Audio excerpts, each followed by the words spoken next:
as I get to my halfway point, which is this seam here, so we've gone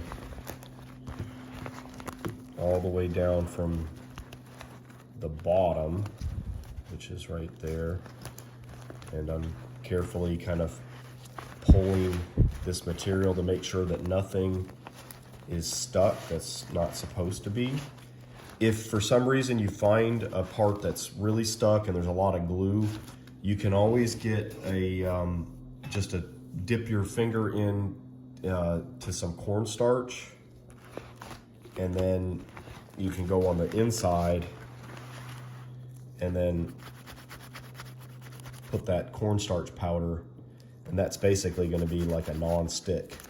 So if there's a wet glue spot that you just peeled apart, if you want to prevent it from sticking again, then you can do that.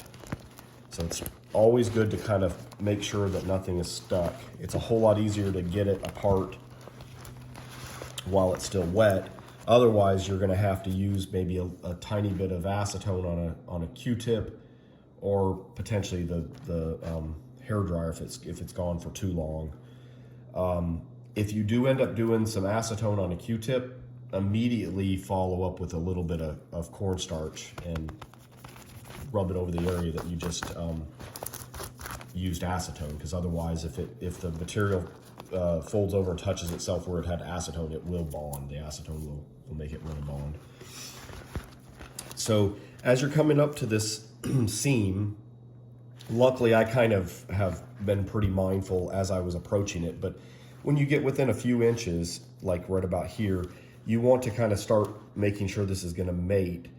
And if it doesn't, then you want to kind of start stretching over the jar. Basically, you kind of hold this where you want it to line up, and then kind of, you can put your glue and then kind of stretch it, and then kind of, you know, push it down.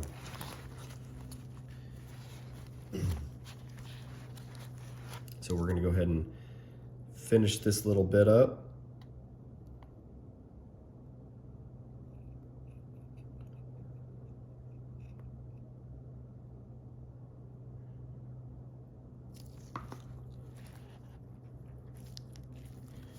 Might have gotten a little bit of extra glue there.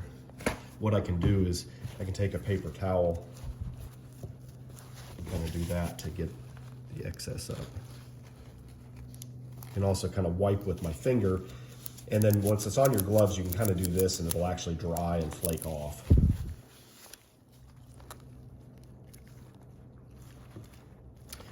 So we're going to continue this process on the other half, and same thing as we get around and we get towards the spot where we started, we want to make sure that we don't have like an excess little like bit of material. You know, you don't want to end up with like that. So as you're getting within a few, 3 to 4 inches, you really want to start checking that to make sure that these are going to come together and not have any excess material. And then just like you did up here, if you notice that it's going to be a little bit off, start kind of stretching it across the jar as you will apply your glue. Let me kind of show that. So like if you need to stretch it, we'll go ahead and do our glue.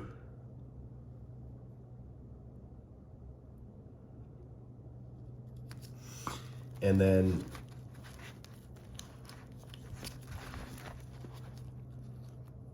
get it lined up, and then you kind of like pull it tight across that jar.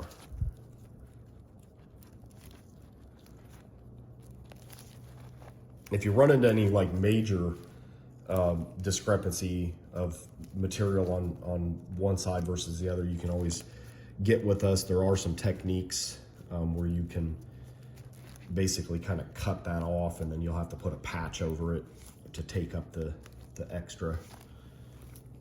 But I'm going to keep going and finish this one out.